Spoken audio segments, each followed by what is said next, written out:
Oh, so calming, Angel. Oh, good. Like, I'm Yeah. gonna fall asleep. The point is to try to ground our energy before, we get into our ceremony, because a lot of times, we'll carry things from our day and it might distract us from really soaking it all in, right? So good. I'm glad you felt really grounded. All right. So actually today was our full moon. This morning, Pacific Standard Time at 11:48 a.m. Oh, and I need to fix my settings here so you guys don't hear all my clicking. So I just want to let you guys know that, there we go. I'm working out of the Spirit Daughter workbook. It's one of the sites that I like to use as a reference and a resource. So I'm mostly going to be working out of that. All right, so why a full moon, right? Full moons signify completion, the end of a cycle, fruition. Can be a time to harvest all that you have planted with the new moon intentions. It can be a time of release, of letting go, and of actually doing the work to manifest the intentions that may have been planted with the new moon. So this particular Libra full moon ties back to the Libra new moon back in September. So they're usually 6 months. There's a 6-month period. So if the full moon is the time of completion, letting go, release, the new moon's the time to plant our seeds, right? That kind of go hand in hand. So in order for our seeds to flourish, we need to clear out, right? We need to release, we need to give them a chance to thrive. Okay. So we live in a world of integrated opposition. So think about the yin and the yang symbol, right? It's the circle. You guys are all familiar with it. Yes? Yeah. So it has the circle, and then it has, light on one side, dark on the other, and the opposite dots in each one. So they contain elements of both. Also think about masculine and feminine. There's a little bit of hints of masculinity in our feminine energy, as well as some femininity in our masculine energy. So it contains a bit of both, just like the sun and the moon. So, oops.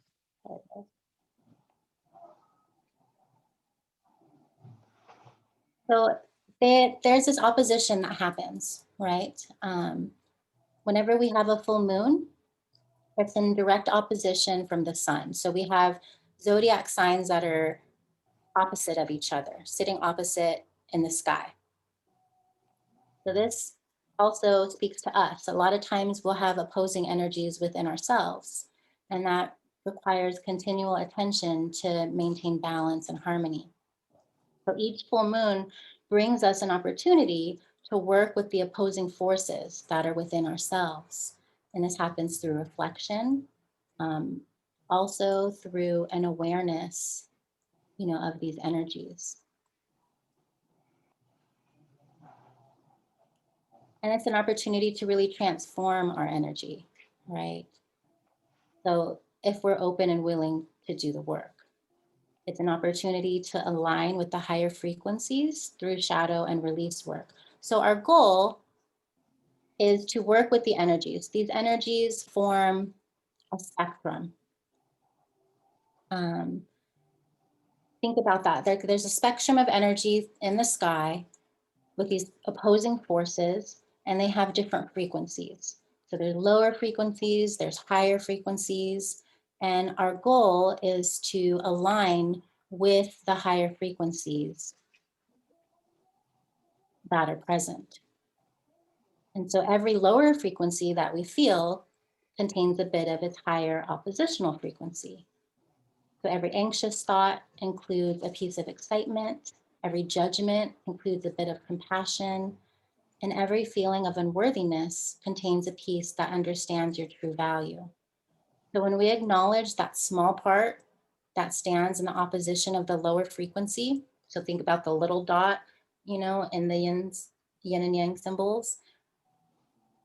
When we acknowledge those small parts of the lower frequency, the key is to shifting it into the higher vibration. So each full moon gives us an opportunity to work with each sign of the zodiac. And this one is Libra. Libra is an air sign. It's ruled by Venus, and it's the symbol of the balancing scales. And it also rules over our 7th house of relationship. So there can be a relationship theme that comes up for you. And then this can also speaks to the relationship within our own self. So being the balancing scales, it's all about harmony, right? And ruling over the 7th house, it's harmony in our relationships. Again, including the relationship with yourself. So it's a time to resolve conflicts, to clearly view how past pain or trauma might be affecting your interactions today. This Libra full moon also encourages love and compassion and non-judgment, right? So Libra being ruled by the planet of Venus, planet of love, of beauty, relationships, finances. So it can be a time to maybe repair bridges that may have been burnt or to release them. Also a time to forge new relationships that are more in alignment with who we are. So Venus, the planet of love and beauty, teaches us how to align with the highest vibration. Libra at its core wants us to connect from a vibration of love to others. And this energy governs our most intimate relationships and shows us how to compromise, how to create balance in our love affairs, and how to stand firm in our boundaries when needed. So Libra begins this challenge of creating harmony by first providing us tools that cultivate peace within ourselves. So this full moon is a time to become aware of the subtle signs that occur before you are triggered emotionally. So what causes you to feel anger? What causes you to feel guilt or shame or any other emotions of the lower vibrations? And then more importantly, what clues do your body, mind, and energy give you before you feel an emotion? So really paying attention to your triggers, right? And then noticing how that feels in your body.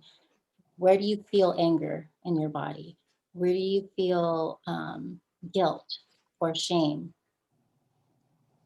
So if we can learn the subtle shifts that occur before we lose our balance, then we gain the power to maintain it by using our tools. And there's always going to be situations, right, that ruffle our feathers, that bring up past pain. And so when we become triggered, parts of ourselves that we don't understand come to the surface and act out to gain attention. So these can be unconscious thoughts and emotions that need healing.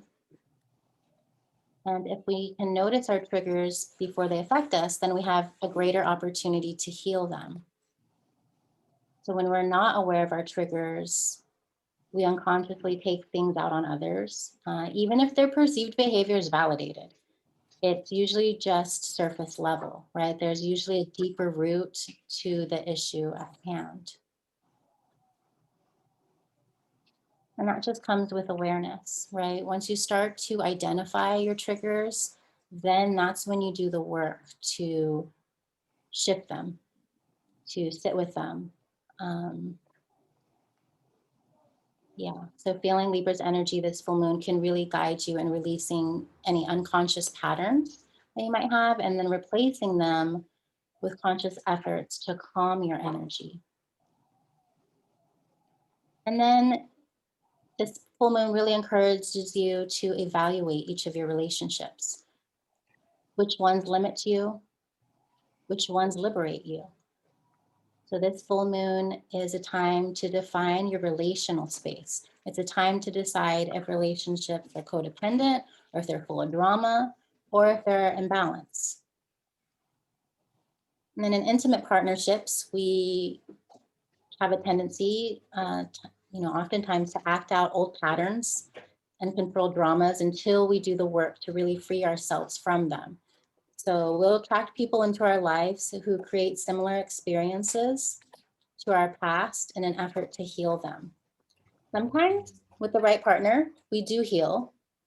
Other times we end up constantly triggered and re-inflicting the same pain on ourselves from the past, right? So that's when you see those relationship patterns. You see the cycle of, past things coming up again with a different partner, right? So we tend to cycle through similar people in our lives until we finally understand our patterns and break free of them. When we heal, our relationships change. We attract different people and we show up fully in our power, ready to be seen for who we are. And then we form healthy relationships where both parties support and nourish each other while staying true to their life journey. I mean, this has come up for me, reflecting back, like, wow, I always had that savior complex. I was always going to fix my partner. I was going to see when they needed my help, until I had to really look at my own triggers, my own patterns. Why is it that I want to rush and help this person? Why do I always feel like I need to fix or save? It, it's codependent. It's codependent to feel needed, right? I really wanted to feel needed, and yeah, my intentions were in the right place. I really did want to help people, but there. What's that saying? I can't think of it. Like you can lead the horse to water, right? But you can't force him to drink. Thing. That's not my job, right? I need to focus on myself and what it is, and then start drawing in people that are more in alignment with me. I realize that not just in patterns of partners in the past, but even friendships. There's friendships that I just would give and give and give, and they would take and take and take. And not in alignment, it's not balanced, right? Okay. So on this full moon, we really want to take a look at all of your intimate relationships. These can include your romantic partners, but they can also include your closest friends, family, or even some business partners who you are deeply connected to. See how you're showing up in the relationship and how they are showing up. Are there any control dramas apparent? These appear when one person is trying to gain energy from the other in the form of manipulation. So are you ever triggered in the relationship? How do you handle it? And then how do you support the other's journey? Do you feel nourished and listened to, or do you feel misunderstood a lot? So on this full moon, we really want to do the work to explore our shadows and triggers and find balance within ourselves and bring attention to our most important relationships from this place of balance.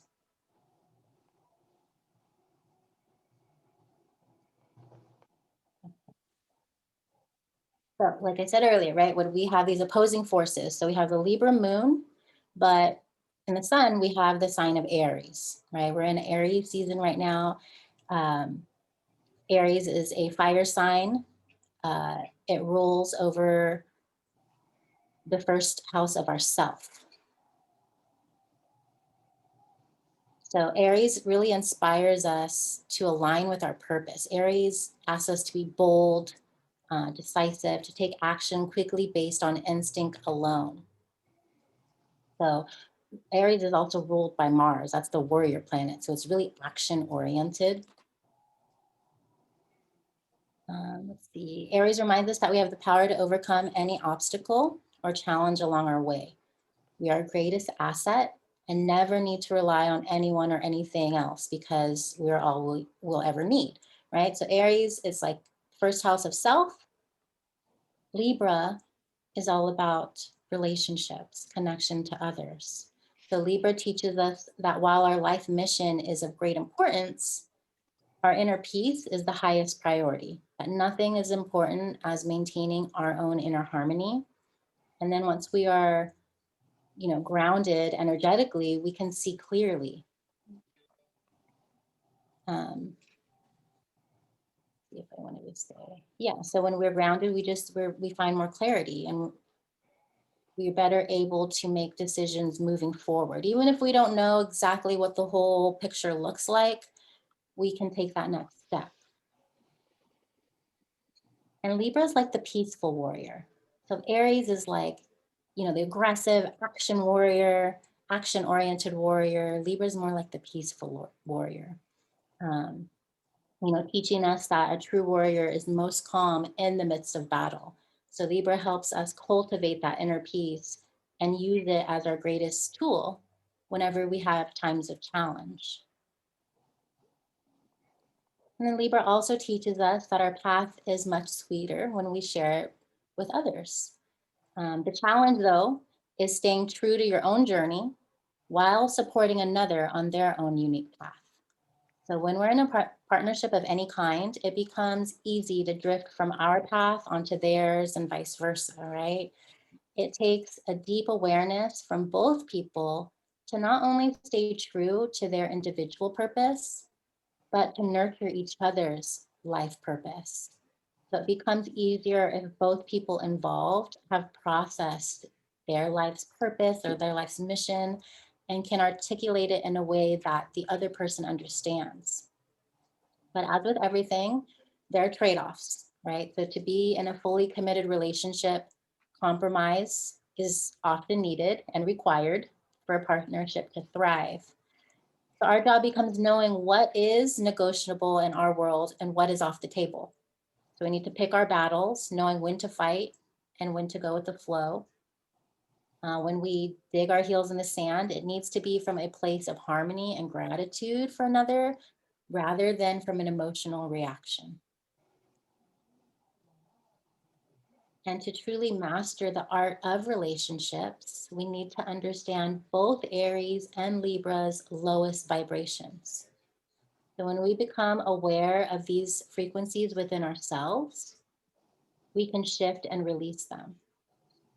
So once free of these shadows, we can fully integrate Libra and Aries' highest vibrations to form relationships that support each other in this beautiful co-creation of each other's journey and purpose. And we learn to develop healthy relationships where each person still maintains their own sense of identity. And you can expect each other's boundaries, and you can admire each other for our gifts. And raising our vibration each day from a place of completeness within ourselves. So that's also important that I wanted to mention, right? That we don't need another person to feel whole. We're whole already. The same thing goes as far as shadow work goes, right? We have the light and the dark within us. Our shadows are things that we tend to want to suppress, to push away, or to reject. But that's actually what makes us whole, right? That's like the yin and yang. It's the same. Sorry, I'm dog sitting. I don't know if you can hear him. They're pawing. Anyways, so once we are aware of our shadows, then we can bring them to the light. That's when we can integrate them into the light, right? And that's when they can shift. So we don't want to try to push our shadows away. We want to accept all of us because that's what makes us whole. Okay. So Libra has two main shadow sides. Oh no. Hey, can you guys hear that? Mm-mm. You can't hear it. I guess it's I just can't hear anything. okay. So Libra has two main shadow sides, indecision and passive aggressiveness. So Libra views the world as parts of the same whole, all equal. Although this view can be it's very beautiful, in the lower frequency, it can lead to indecision because then it makes all choices equal. And then indecision can lead to anxiety because we know like that the time is limited, and if we fail to make the choices, we delay our life and its journey. So this anxiety can eat away, right, at your inner peace. It disturbs your well-being. just trying to make a decision. Sometimes when we have too many choices, it almost paralyzes us, right? We can't move forward, or you don't want to make the wrong choice because you see everything as like equal.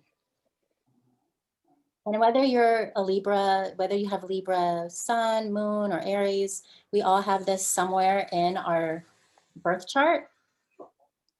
So you can work with the energies. All right.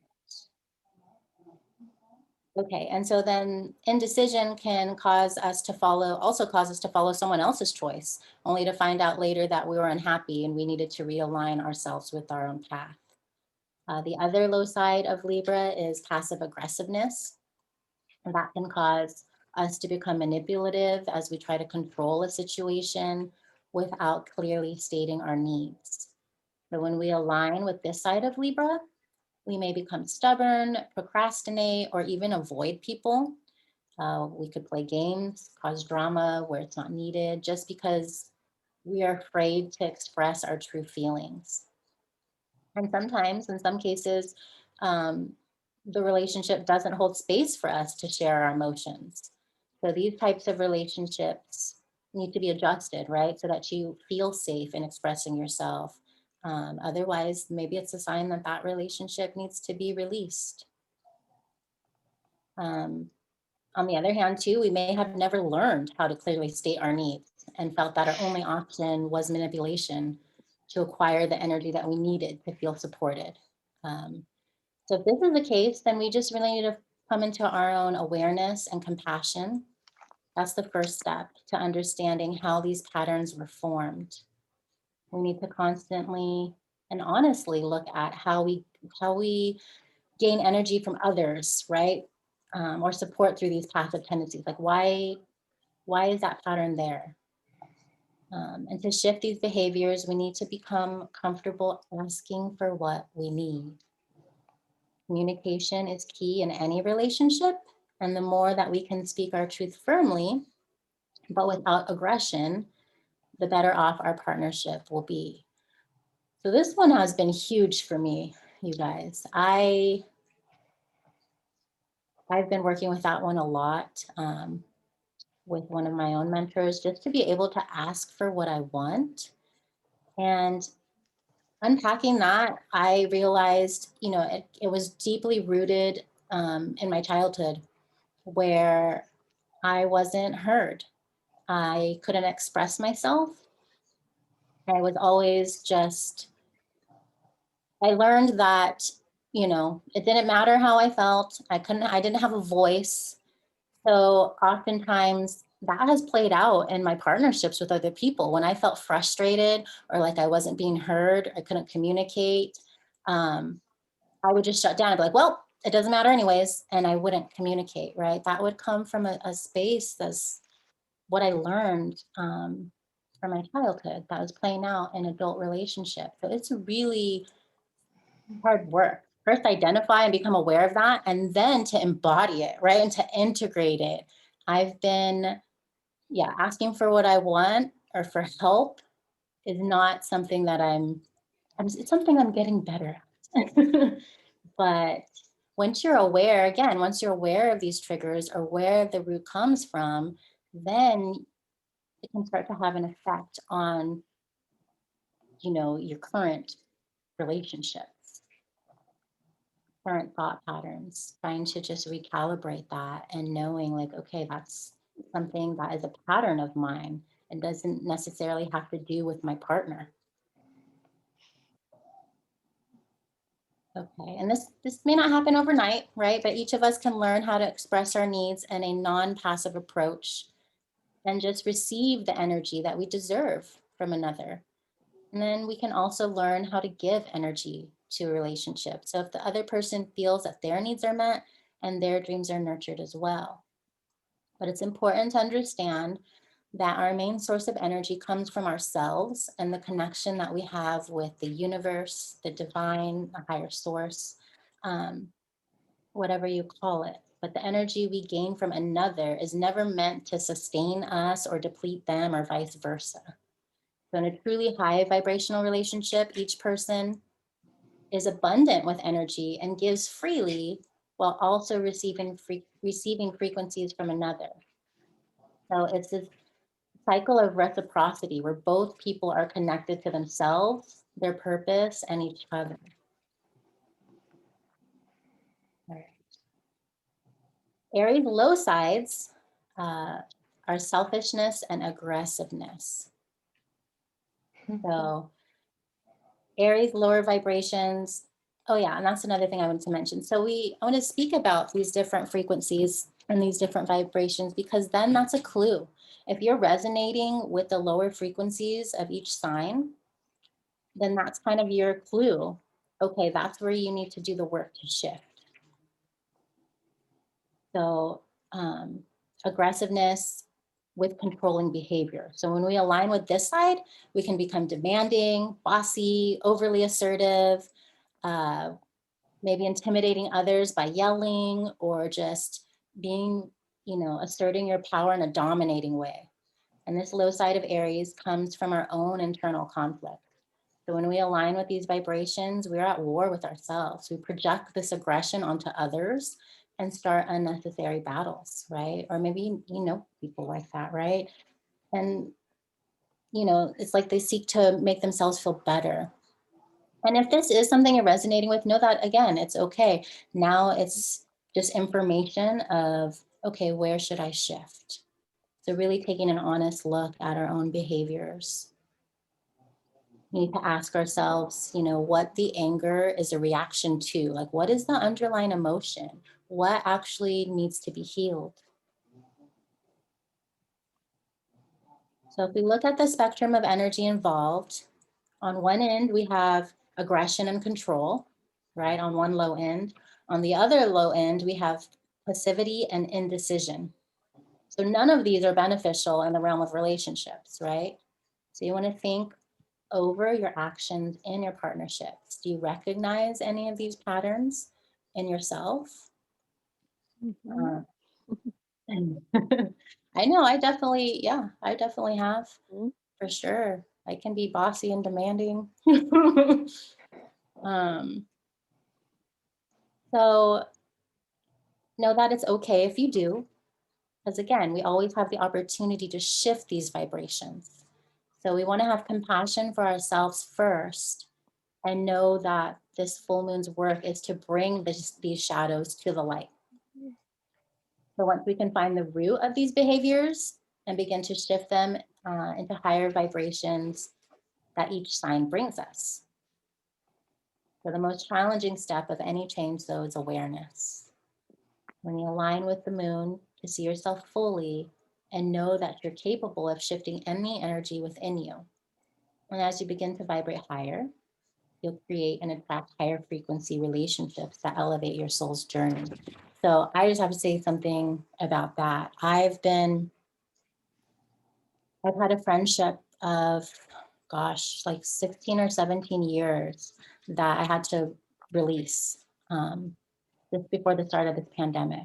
And there was so much intertwined in that, guilt, all these things. I don't want to feel like I was abandoning this person, but that's my own. That's something I carry within me. That's my own abandonment wound, right?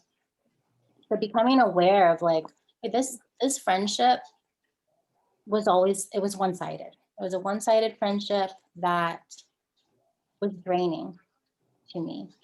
And it wasn't in alignment anymore. At one point in time, we were definitely in alignment with each other. And as time goes on, you'll find that some friendships fall away, others need to be nurtured. This was definitely a friendship that wasn't going to be nurtured. So once I kind of just distanced myself, it's amazing that it made room for these other friendships to enter into my life that were more in alignment with me. And I didn't even, and not to speak, badly about this person. This person just has a lot of unhealed trauma and triggers. And I understand why she is the way that she is.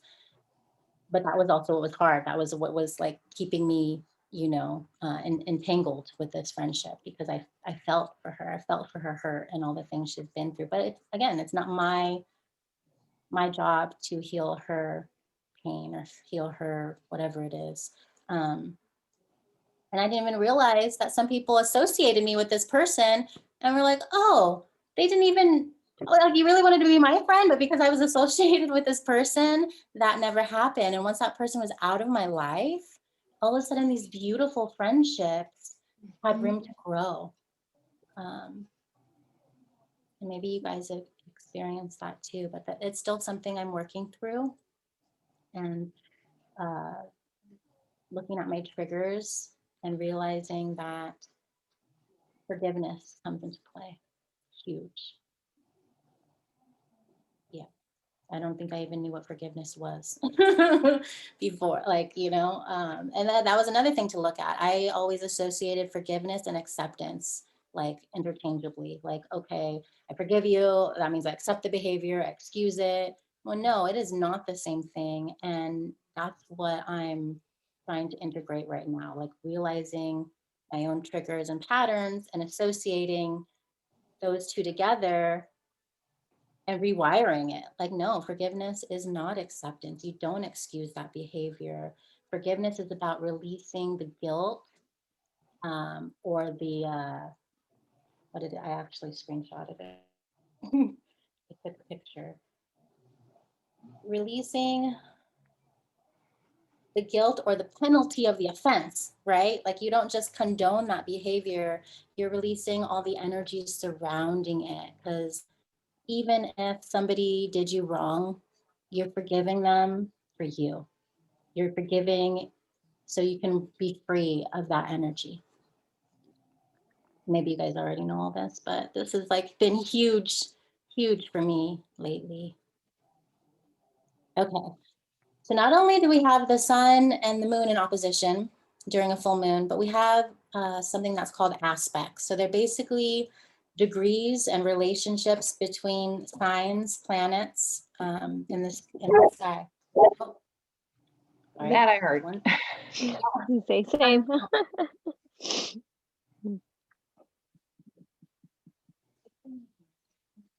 Can you guys hear me better? Yeah, you sound fine.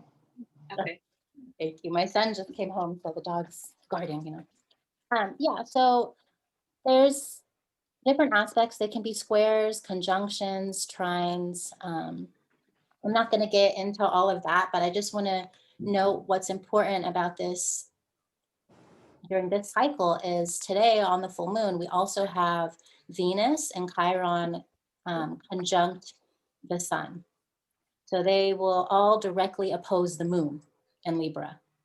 And the moon is actually forming a grand trine with Mars and Gemini and Saturn in Aquarius. So trines are actually really harmonious. And Gemini, Aquarius, that's in Libra, they're all air signs. So this full moon is receiving an extra dose of air energy due to this trine. So that's all you have to really know about it. But Venus is the natural ruler of Libra, right? And it governs how we connect to love. So Venus brings our attention to our heart, what we find beautiful in this world, and it helps us to find balance within our world through connecting with love. And then we also, Chiron, sitting next to Venus and the sun, he's actually a comet or an asteroid, but Chiron is known as the wounded healer in Greek mythology. Also known as the rainbow bridge, which is like a link between one state of consciousness to a higher state of consciousness. So it's like you cross the rainbow bridge, but I'm not going to get into all of that. Anyway, the thing to know about Chiron is he's the wounded healer. He learned how to live with his pain. He had Chiron. Do you guys want to hear the story of Chiron? Yeah. Okay. Yeah. So Chiron was the wisest of the centaurs, whose tale was not a pleasant one. He was struck by an arrow in a wrong place, wrong time scenario, and the wound caused by the arrow thrown by his friend Hercules never healed.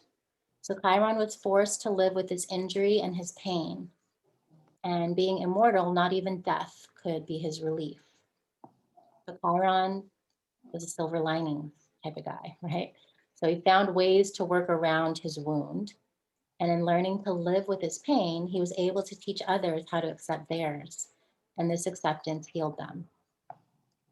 So Chiron's journey finally came to an end when Hercules struck a deal with Zeus and Chiron was freed from his pain. But the lesson of Chiron's story is that he suffered significant wounds in his life through no fault of his own. And in many ways, Chiron was a victim, but he never allowed himself to play the victim role. So he lived with strength, wounds and all. And his energy teaches us to accept our traumas as part of our life journey. So they may not be pleasant, but they have made us who we are today. So once we can grow to love and fully accept ourselves, that's when our wounds can really find healing. So Chiron brings us this nice energy of like an opportunity for deep healing with this full moon sitting next to Venus, right? With this loving energy, it can help reveal our triggers, our wounds, and illuminates our perceived weaknesses. So in combination with Venus and the sun in Aries, this vibration shows us how to connect with our hearts to heal. And then this healing then realigns us with our soul's journey, our life's purpose. And then the trio, right, that we have, this trio is a powerful force with this full moon. So it can really open the door for soul work at its deepest level. And as they oppose the moon, it's an opportunity for breakthroughs within ourselves that will have long-lasting positive effects on our relationships. I always find it so interesting how, our past traumas, our past experiences mostly when we were children, play out in our adult relationships. Like Over and over and over. Uh-huh. right? You'd never know until you had one. Right? It never ceases to amaze me. Okay, so as we work with the energy of Chiron, Venus, the sun, and the moon, we want to feel how past pain shapes and molds your inner peace. What from your past disturbs your present day peace? What old stories are triggered continually and interfere with your capacity for love and connection? And what fears are left over from your past? How can you empower yourself not to let your past contain you? So we really want to dig deep this full moon, right? And find places that we can heal, to be honest with yourself and see how these unhealed wounds have affected your relationships. And then we want to give them love and acceptance, and share them if it feels necessary with those close to you. But know that no one else has the power or responsibility to heal them but you, right? So we're capable of connecting with our own hearts and transforming our pain into power, like Chiron did. We all have the potential and power to heal ourselves, right? So Chiron gives us this opportunity to connect with our own inner healer. And then we can use our wounds can be used as fuel for rising, right? So I always like to think of like the phoenix rising from the ashes, right? Healing coming from our wounds and turning that into our power. Oftentimes people, I'm what's known as a healer. I do energy work, but really I always like to say that we're all healers. I just help to connect you to your own healing. Each one of you have the power and potential to heal yourselves. There's no one else that has that power over you. People can work as channels or conduits to help you, but ultimately that work is your own. Yeah. Okay, so we're also working with the opposing grand air trine, right? That I was saying with the moon and Aquarius. Saturn is in Aquarius and Mars is in Gemini and the moon in Libra. So we have an abundance of air energy going on today. And air helps us to connect to ourselves, our thoughts. air is usually about, intellect, thoughts, our energies, and others. So air also moves quickly and can help us shift between different energies within ourselves. And air can also bring us messages. It's the language of the universe. It carries us information if we're open to it. So on this full moon, just notice what the element of air is bringing into your life. What is moving within you? And then we want to try to align with this air element to help heal and transform our emotions. So feel yourself connecting with different parts of yourself, integrating them as you meld different perspectives within you. So as we connect to different energies and emotions within, you can see what their combined energy helps you understand about your overall. And then look for signs and signals from the universe, like what is popping up in your world to help guide you. You might, I do like, a lot of times I'll see numbers, a lot of people will see numbers like 1111 or just synchronicities with numbers, like those all carry a vibration, those carry energy, those all mean something. Some people get messages like by feathers, right? Seeing different feathers or different symbols, however it is, just kind of creating that space for you to be aware of any messages that are coming in. And if you aren't, don't get frustrated with it. Just be open, right? Okay. All right. So, and then you want to continue to align with the air element when you're connecting with others. So what new energy can you bring into your relationships? What new ideas can you share? And how can you transform your partnerships where needed? You want to feel the air around you, right? Air is our breath too. So it's connecting us and threading us together, right, with others. So the abundance of air, this full moon makes it an excellent time to breathe with someone else. And like we already all did that, as we open class, we all breathe together. I always like to do that in every yoga class that I teach. We always start off and we breathe together. And at the end, we always take one more breath together. So, breathe. Yeah, so as we breathe in unison, we find a combined rhythm that connects our energy fields even more deeply.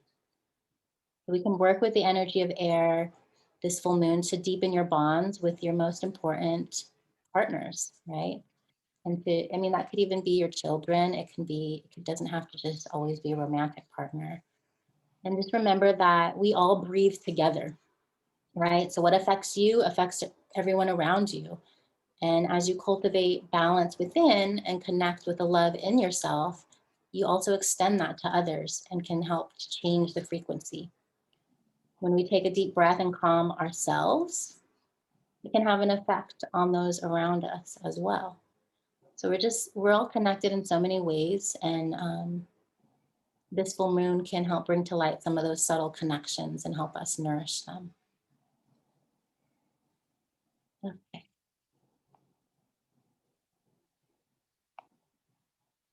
How are you guys? Well, let me stop recording.